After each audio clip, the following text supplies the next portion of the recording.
Mi teléfono sonó 57 veces en la oscuridad.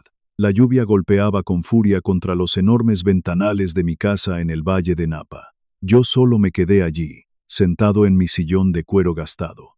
Miraba cómo la pantalla se iluminaba una y otra vez sobre la mesa de roble. 57 llamadas perdidas. Mensajes de texto que entraban como ráfagas de ametralladora, haciendo vibrar el aparato contra la madera. El nombre de mi hijo, Diego, parpadeaba en la pantalla. Estaba rogando por una respuesta que yo no le iba a dar. Es una ironía amarga y cruel. Pasas toda tu vida rompiéndote la espalda para construir una fortaleza que proteja a tu sangre. Y al final, descubres que las personas a las que más proteges son las únicas que saben exactamente dónde clavar el cuchillo. Todo había comenzado esa misma mañana, apenas unas horas antes de que la tormenta cayera sobre los viñedos. El cielo estaba gris, pesado, como si la naturaleza supiera lo que venía. Yo estaba en la cocina, preparándome un café negro y fuerte. Así me enseñó a tomarlo mi padre en Michoacán, antes de que el sol saliera. El teléfono sonó. Era Diego. Su voz temblaba al otro lado de la línea. Al principio, pensé que era el nerviosismo normal de un hombre que está a punto de casarse al día siguiente. Le pregunté si necesitaba ayuda con los últimos detalles de la boda. Hubo un silencio largo, un silencio denso, que se sintió como el vacío absoluto antes de un terremoto.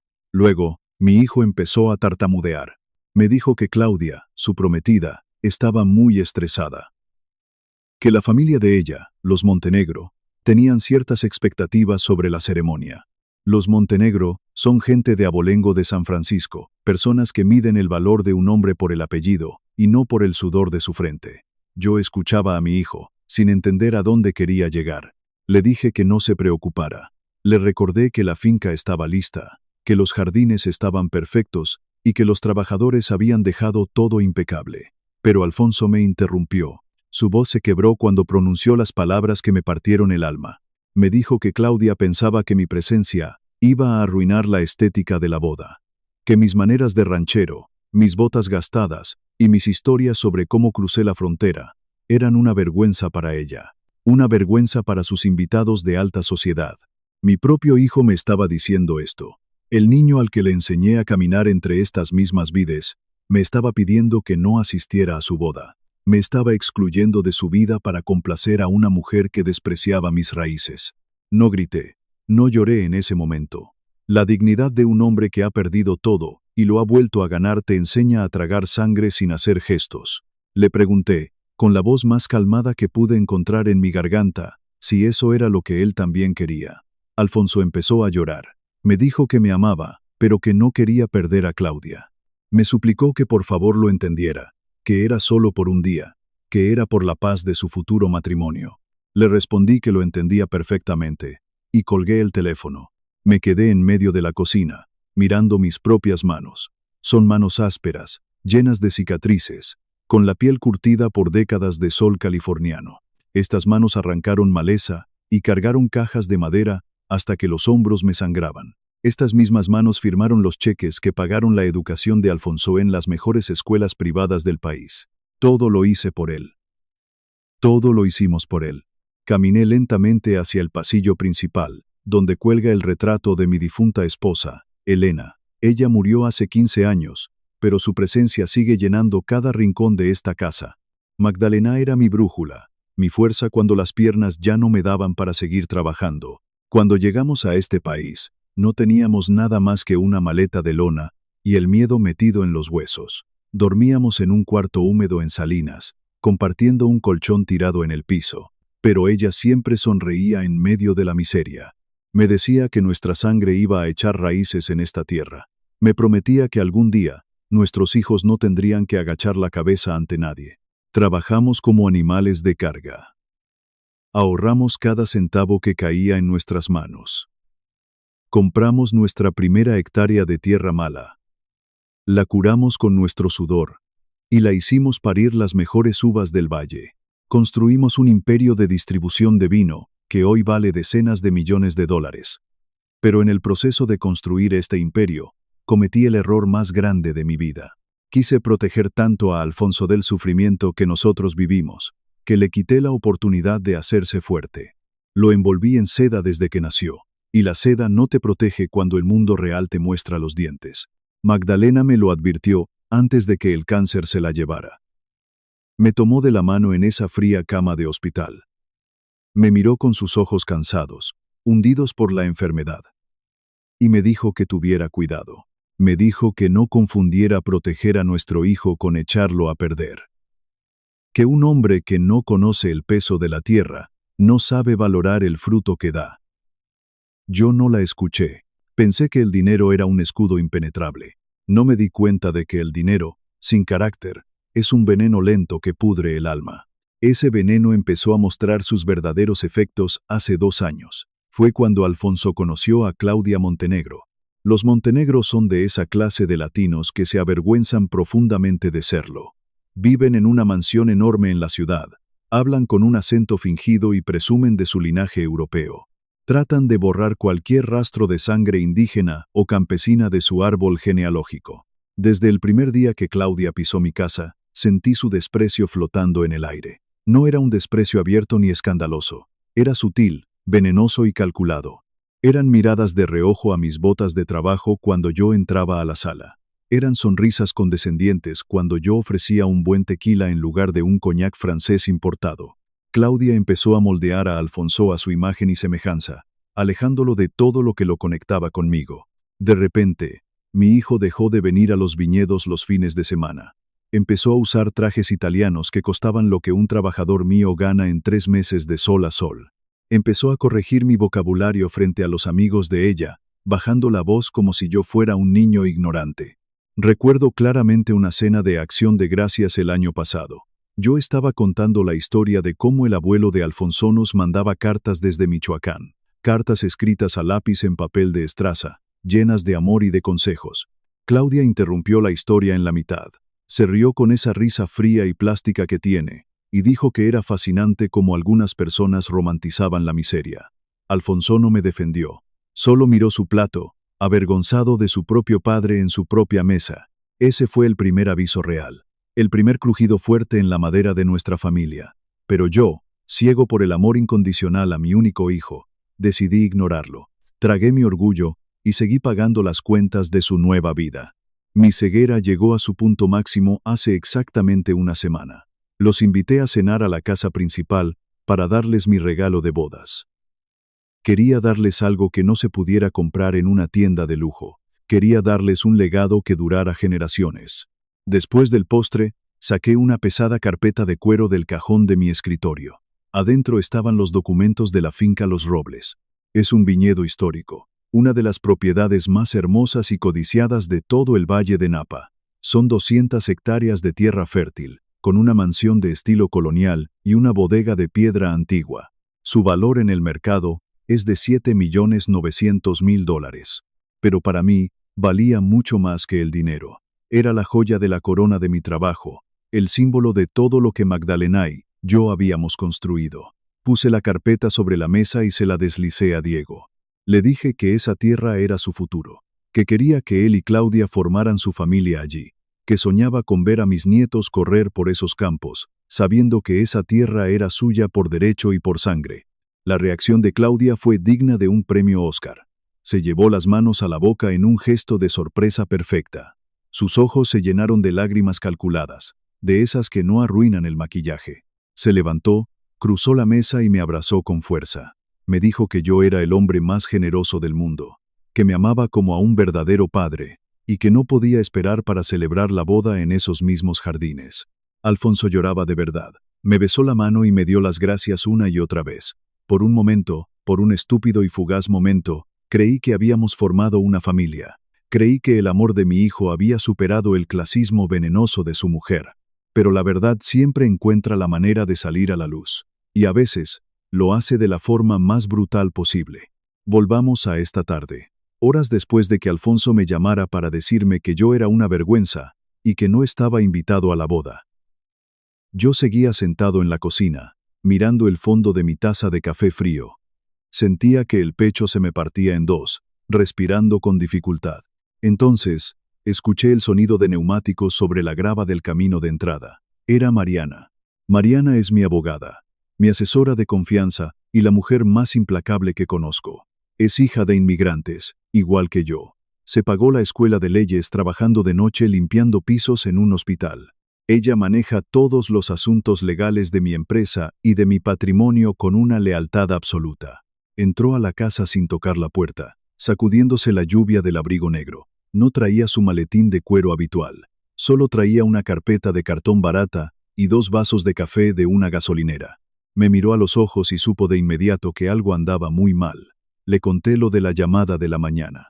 Le conté que mi propio hijo me había desterrado de su boda para complacer a la familia Montenegro. Mariana no mostró lástima. Sabe que la lástima no sirve para nada cuando estás sangrando. En lugar de eso, su rostro se endureció como la piedra. Suspiró profundamente, dejó los vasos de café sobre la mesa de madera y abrió la carpeta de cartón. Me dijo que había venido por otra razón, que había algo que yo necesitaba ver con urgencia. Sacó unas hojas de papel impresas y me las entregó en la mano.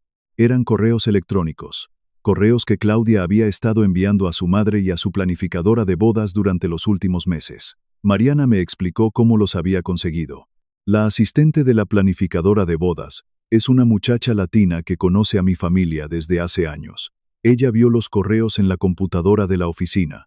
Asqueada por el contenido, los imprimió y se los envió a Mariana, de forma anónima para protegerme. Me puse los lentes de lectura. Mis manos temblaban un poco mientras sostenía el papel bajo la luz de la cocina. Empecé a leer. Las palabras de Claudia eran como ácido puro quemando la página. En el primer correo, se burlaba de mi ropa y de mi forma de hablar. Decía que yo olía a tierra y a sudor viejo, que era un campesino con suerte, que no sabía distinguir entre un tenedor de ensalada y uno de carne. Pero eso no fue lo que me destruyó. Los insultos a mi persona los puedo soportar. Lo que me destruyó fue el segundo correo. Estaba fechado la misma noche en que les regalé la finca Los Robles. La misma noche de las lágrimas falsas y los abrazos apretados. Claudia le escribía a su madre un mensaje que se me quedó grabado en el cerebro. Decía exactamente esto: el viejo estúpido nos dio la finca. 7.9 millones, mamá. En cuanto pase la boda y los papeles estén a nombre de Diego, voy a convencerlo de venderla. El correo continuaba. Decía que con ese dinero comprarían una mansión en San Francisco y por fin podrían cortar lazos con ese ranchero patético. Terminaba diciendo que no iba a permitir que sus futuros hijos crecieran cerca de un hombre que parecía un simple jardinero. Leí ese párrafo 3 veces seguidas. Cada palabra se grababa en mi mente como hierro candente marcando el ganado. El viejo estúpido, el ranchero patético, cortar lazos. Levanté la vista hacia Mariana. Ella me sostenía la mirada, esperando mi reacción en absoluto silencio. El dolor agudo en mi pecho, esa tristeza aplastante de un padre rechazado, empezó a transformarse. El fuego de la humillación se apagó de golpe. En su lugar, se encendió un hielo absoluto en mis venas. Una claridad fría, cortante y despiadada se apoderó de mi mente. Mariana se inclinó sobre la mesa. Su voz era baja, muy profesional, pero cargada de una intensidad feroz. Me recordó un detalle legal crucial. Un detalle que Claudia, en su arrogancia y su prisa por celebrar su victoria, había pasado por alto. La finca Los Robles no estaba a mi nombre personal. Pertenecía a mi empresa matriz, el Grupo Valdés. Cuando les entregué la carpeta en la cena, les di los contratos de transferencia para que los firmaran. Pero esos contratos tenían que pasar por la revisión final de Mariana y ser registrados oficialmente en el condado. Y Mariana, siendo la abogada brillante y desconfiada que es, había retrasado el registro a propósito. Había encontrado un pequeño error tipográfico en el segundo apellido de Claudia y usó eso como excusa para frenar el papeleo. La transferencia no se había finalizado. Legalmente, la finca de 7.9 millones de dólares seguía siendo 100% de mi propiedad. El lugar donde en menos de 24 horas se iba a celebrar la boda del año de la alta sociedad me pertenecía a mí. El silencio en la cocina era absoluto, roto solo por el sonido de la lluvia golpeando el cristal de la ventana. Cerré los ojos y respiré profundo. Escuché la voz de Magdalena en mi cabeza, clara como si estuviera parada a mi lado. No confundas proteger a nuestro hijo con echarlo a perder. Si le das todo sin que le cueste, lo conviertes en un esclavo de los que creen que pueden comprarlo. Abrí los ojos. Miré a Mariana fijamente. Le pregunté si tenía su computadora portátil en el auto. Ella asintió lentamente, con una pequeña sonrisa asomando en la comisura de sus labios. Le dije que la trajera de inmediato. No iba a gritar. No iba a suplicar el amor de mi hijo. No iba a pelear con una mujer que me despreciaba por el color de mi piel y el origen de mi dinero. Iba a hacer lo que un hombre de campo hace cuando descubre que una plaga está matando sus viñedos: cortar de raíz. Mariana regresó con su computadora y la abrió sobre la mesa de la cocina. El brillo de la pantalla iluminó nuestros rostros en la habitación, que se iba oscureciendo rápidamente por la tormenta. Le di mis instrucciones con una voz que no parecía la mía. Era la voz del hombre que cruzó el desierto de noche. La voz del hombre que construyó un imperio de la nada a base de pura voluntad. Le ordené a Mariana que detuviera inmediatamente el proceso de transferencia de la finca Los Robles. Le dije que redactara una orden de cese y desista en ese mismo instante. La boda estaba programada para realizarse en los jardines principales de la finca. Había cientos de invitados confirmados, carpas de seda blanca, arreglos florales importados, un banquete diseñado para la élite de la ciudad. Todo eso estaba a punto de chocar contra un muro de concreto legal. Mariana tecleaba con rapidez, sus dedos volando sobre el teclado. Redactó un correo electrónico oficial dirigido al gerente de la finca y a la empresa de seguridad privada. Puso con copia oculta a la planificadora de bodas de Claudia. El mensaje era simple, directo y devastador. La propiedad quedaba cerrada de inmediato para cualquier evento no comercial. Se revocaban absolutamente todos los permisos de acceso.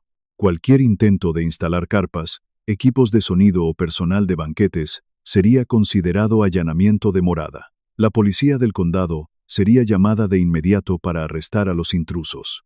Leía o correo en la pantalla. Cada palavra era um clavo en el ataúde de la arrogância de Cláudia. Mariana me miró, con el dedo suspendido sobre la tecla de enviar. Me preguntó si estaba completamente seguro de lo que estábamos haciendo. Me advirtió que una vez que enviara ese correo, no habría vuelta atrás. La guerra estaría declarada abiertamente, y mi hijo estaría justo en el centro del fuego cruzado. Pensé en mis botas gastadas. Pensé en las manos sangrantes de mi juventud en los campos de Salinas. Pensé en la palabra vergüenza. Le dije a Mariana que lo enviara. El sonido de la tecla al ser presionada fue un golpe seco en el silencio de la casa. Mariana cerró la computadora. Se levantó, me puso una mano en el hombro en un gesto de respeto silencioso, y salió de la casa, perdiéndose en la lluvia. Me quedé solo. Caminé hacia el gran ventanal de la sala. Afuera, la tormenta arreciaba sobre el valle de Napa. Los viñedos se mecían violentamente bajo el viento, pero sus raíces, profundas y fuertes, los mantenían anclados a la tierra. De repente, la pantalla de mi teléfono, que había estado en silencio durante la última hora, se encendió. Un mensaje de texto. Luego otro. Luego una llamada de un número desconocido. Luego, otra llamada frenética de la planificadora de bodas. El teléfono empezó a vibrar sobre la mesa de madera, moviéndose como un insecto atrapado. Así fue como llegamos a este momento. Mi teléfono seguía sonando en la oscuridad. Ya iban 57 llamadas perdidas. La lluvia continuaba golpeando con furia contra los enormes ventanales. Yo solo me quedé allí, mirando la pantalla, viendo cómo el imperio de mentiras de Claudia comenzaba a derrumbarse, pieza por pieza. La noche entera pasó así, envuelta en el sonido del agua y el zumbido constante de ese aparato. No dormí un solo minuto. Me quedé en ese sillón de cuero, viendo cómo la oscuridad se disolvía lentamente a través de los cristales. El amanecer llegó frío y gris. La niebla bajaba pesada sobre las colinas del valle de Napa, cubriendo las hileras de uvas como una manta blanca. La naturaleza es completamente indiferente a las tragedias humanas. Las vides no lloran. La tierra no se compadece de los corazones rotos, ni de las traiciones familiares. Solo sigue su ciclo, inquebrantable, esperando la próxima cosecha. Fui a la cocina y me serví otra taza de café. Me senté en la mesa de madera, esperando. Sabía que la tormenta real apenas estaba por comenzar. A las 7 de la mañana, el teléfono sonó una vez más. Esta vez, contesté. Era Diego. Su voz era un caos absoluto. Le faltaba el aire, tartamudeaba, gritaba. Me dijo que los portones de hierro de la finca Los Robles estaban cerrados con gruesas cadenas, que había guardias de seguridad privada bloqueando la entrada principal, que los camiones de los floristas, los músicos y el personal del banquete estaban varados en la carretera, sin poder pasar. Alfonso me acusó de ser un viejo rencoroso. Me gritó que estaba destruyendo el día más feliz de su vida por puro orgullo herido. Me dijo que me estaba vengando de él por haberme excluido. Lo dejé hablar. Lo dejé sacar todo el veneno, todo el pánico y la frustración que llevaba dentro. Cuando por fin se quedó sin aliento, le hablé con una calma que me sorprendió a mí mismo. Mi voz sonaba profunda, rasposa, como la tierra seca. Le dije que estaba equivocado. Le expliqué que esto no era una venganza. La venganza es un acto de odio, y yo no lo odiaba. Lo amaba más que a mi propia vida. Le dije que esto era: puedes casarte hoy, Diego. Nadie te lo impide. Puedes ponerte tu traje elegante y jurarle amor eterno a esa mujer. Pero no lo vas a hacer en una tierra que desprecias. No lo vas a hacer sobre el suelo que tu madre y yo regamos con nuestro sudor, mientras te avergüenzas de nuestras manos callosas. Hubo un silencio sepulcral al otro lado de la línea. Un silencio pesado, cargado de culpa. Luego, Alfonso colgó. Media hora después, recibí otra llamada. Era la planificadora de bodas. Esperaba gritos y amenazas legales, pero la mujer fue muy profesional. Me dijo que había leído el correo de mi abogada, Mariana. Me dijo que entendía la situación y que respetaba mi decisión como propietario legal del lugar. Iba a notificar a los invitados que el evento en la finca estaba cancelado. Necesitaba salir de la casa. Necesitaba respirar aire puro. Tomé mis llaves y manejé mi vieja camioneta hasta el pueblo para comprar algunas cosas en el mercado local. El Valle de Napa es grande, pero la comunidad de trabajadores es pequeña. Las noticias corren más rápido que el agua en el río. Cuando entré a la panadería, el silencio se hizo presente. Pero no era un silencio de burla, era un silencio de respeto profundo. Don Arturo, el carnicero que cruzó la frontera el mismo año que yo, me miró a los ojos. Asintió lentamente con la cabeza. La señora Carmen, que limpia las casas de los ricos en la colina, me entregó mi pan y me apretó la mano con fuerza. Ellos sabían lo que mi hijo había intentado hacerme, y sabían que yo había defendido nuestra dignidad. Esa solidaridad silenciosa de mi gente me dio la fuerza que necesitaba para lo que venía. Regresé a mi propiedad cerca del mediodía. Al entrar por el camino de grava, vi un automóvil negro de lujo estacionado frente a mi casa. Eran los padres de Claudia, el señor y la señora Montenegro, personas que siempre me habían mirado por encima del hombro, que siempre habían criticado sutilmente mi forma de hablar y mi ropa de trabajo. Pero hoy no había arrogancia en sus rostros. Estaban pálidos, derrotados. Se acercaron a mí con la mirada clavada en el suelo. El señor Montenegro, con la voz temblorosa, me pidió disculpas. Me dijo que estaban profundamente avergonzados por los correos que su hija había escrito. Me juró que ellos no compartían esos sentimientos, que respetaban mi historia y mi trabajo. Los escuché en silencio. Sabía que sus disculpas no nacían del arrepentimiento sincero, sino del terror. El terror al escándalo social. El terror a que la alta sociedad de San Francisco se enterara de que su hija había sido echada de una finca de casi $8 millones el mismo día de su boda. Les dije que aceptaba sus disculpas, como hombre civilizado, pero que mi decisión era final. Les pedí amablemente que se retiraran de mi propiedad. Se subieron a su auto y se fueron, llevándose su falso orgullo con ellos. Apenas el polvo del camino se había asentado, un taxi amarillo se detuvo en la entrada. Las puertas se abrieron y bajó Diego. Mi hijo parecía un fantasma. Llevaba puesto su smoking italiano hecho a la medida, pero estaba arruinado. La tela fina estaba empapada por la llovizna de la mañana y los bordes de sus pantalones estaban manchados de lodo. Tenía los ojos rojos, hinchados de tanto llorar. No me dijo nada al principio, solo caminó hacia mí. Le hice una seña para que me siguiera. Caminamos juntos hacia los viñedos, hundiéndonos en la tierra húmeda. El mismo lugar donde le enseñé a caminar cuando era un niño. Nos detuvimos frente a las vides más viejas de la propiedad, las que Magdalena y yo plantamos con nuestras propias manos. Alfonso cayó de rodillas en el lodo. Su traje de miles de dólares se ensució por completo, pero ya no le importaba. Empezó a hablar. Me confesó que era un cobarde. Me dijo que estaba aterrorizado de perder a Claudia, aterrorizado de no encajar en ese mundo de cristal y apariencias. Me dijo que se había dejado envenenar, que había permitido que ella lo convenciera de que nuestras raíces eran algo que debía esconderse. Lo levanté del suelo. Lo miré a los ojos, de hombre a hombre. Le conté el secreto que había guardado durante 15 años. Le hablé del mayor miedo de su madre antes de morir. Le dije que Magdalena temía que yo lo rescatara tanto, que nunca aprendiera a ser un hombre. Le dije que mi amor por él me había cegado, que le había dado dinero, autos y propiedades, pero que había olvidado enseñarle a defender su propia sangre. Le pedí perdón por haberle facilitado tanto la vida, que lo convertí en una presa fácil para personas como Claudia. Alfonso lloraba desconsoladamente. Metió la mano en su bolsillo, sacó su teléfono y me lo entregó. Me pidió que leyera. Eran meses de mensajes de texto entre él y Claudia. Mensajes donde ella lo manipulaba, lo insultaba sutilmente, lo alejaba de mí. Le decía que si realmente la amaba, tenía que dejar atrás su pasado de clase baja. Le exigía que me mantuviera alejado de sus amigos.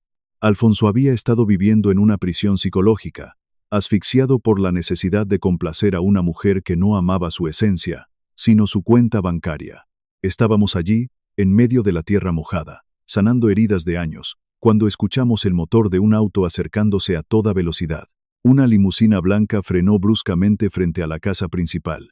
Las puertas se abrieron de golpe. Era Claudia. Llevaba puesto su vestido de novia. Un vestido de diseñador que costaba más de lo que mis trabajadores ganan en un año. Pero no se veía hermosa. Se veía desquiciada. Caminó a zancadas hacia nosotros, hundiendo sus zapatos de seda en el lodo del viñedo. Empezó a gritar como una loca. No gritaba por amor. No le preguntaba a Alfonso cómo estaba. Gritaba sobre su imagen. Gritaba que su reputación estaba arruinada. Que sus amigas se estaban riendo de ella. Que los fotógrafos de las revistas de sociedad estaban esperando y no había boda. Me miró con un odio puro y me llamó viejo miserable. Me exigió que abriera los portones de la finca inmediatamente. Yo no dije una sola palabra. No tuve que hacerlo. Alfonso dio un paso al frente. Se interpuso entre Claudia y yo. Se paró derecho, con su traje manchado de tierra, y la miró con una frialdad que nunca le había visto. Le dijo que se callara. La voz de mi hijo resonó en el valle, firme y profunda. Le dijo que la boda estaba cancelada, no por mi culpa, sino por la de ella. Le dijo que había leído sus correos, que sabía exactamente lo que pensaba de nuestra familia. Claudia intentó cambiar su tono, intentó llorar, intentó hacerse la víctima, diciendo que era solo estrés por la boda. Pero Alfonso ya no estaba ciego. Le dijo que prefería oler a tierra y a sudor el resto de su vida, antes que pasar un solo día más al lado de alguien con el alma tan vacía. Le ordenó que se largara de nuestra tierra. Claudia se quedó paralizada. Vio en los ojos de Alfonso que el juego había terminado, que la cuenta bancaria se había cerrado. Dio media vuelta, arrastrando su vestido de diseñador por el lodo, se subió a la limusina y desapareció de nuestras vidas para siempre. Los meses que siguieron fueron duros, pero necesarios. Fue un proceso de reconstrucción lenta, como podar una vid enferma para que vuelva a dar frutos sanos. Mariana, mi abogada, redactó un nuevo fideicomiso familiar. Las reglas cambiaron drásticamente. Alfonso ya no recibiría su herencia automáticamente al cumplir cierta edad. Para heredar el imperio Valdés, tenía que ganárselo. Tenía que demostrar carácter, no solo llevar mi sangre. Y mi hijo aceptó el reto. Dejó su apartamento de lujo en la ciudad y se mudó a la vieja casa de huéspedes de la finca. Empezó a levantarse a las 4 de la mañana, se puso unas botas de trabajo y se fue a los campos con los jornaleros. Aprendió a podar, a cosechar, a sentir el peso del sol sobre la espalda. Aprendió el verdadero valor de cada centavo que esta tierra produce. Un año después de aquella tormenta, la finca Los Robles finalmente abrió sus puertas para un gran evento. Pero no había carpas de seda blanca, ni fotógrafos de revistas de alta sociedad. Era un evento de caridad masivo que Alfonso había organizado por su cuenta. Invitó a cientos de veteranos de guerra, a las familias de los trabajadores agrícolas del valle, a la gente del pueblo. Había música de mariachi, mesas largas de madera, carne asada, y el mejor vino de nuestras bodegas fluyendo libremente. Yo estaba de pie en el porche de la casa principal, mirando la escena. Vi a Alfonso caminando entre las mesas. Llevaba pantalones de mezclilla, una camisa de cuadros y botas gastadas. Estaba sirviendo platos de comida, riendo a carcajadas con don Arturo el carnicero y bromeando con los hijos de los jornaleros. Se veía feliz, se veía libre, se veía como un verdadero Valdés.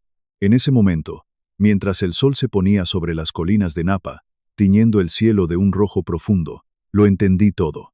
Cancelar esa boda fue la decisión más dolorosa que he tomado en mi vida, pero también fue el acto de amor más grande que pude darle a mi hijo. A veces, para salvar a las personas que amamos, tenemos que dejar que se estrellen contra la pared de la realidad.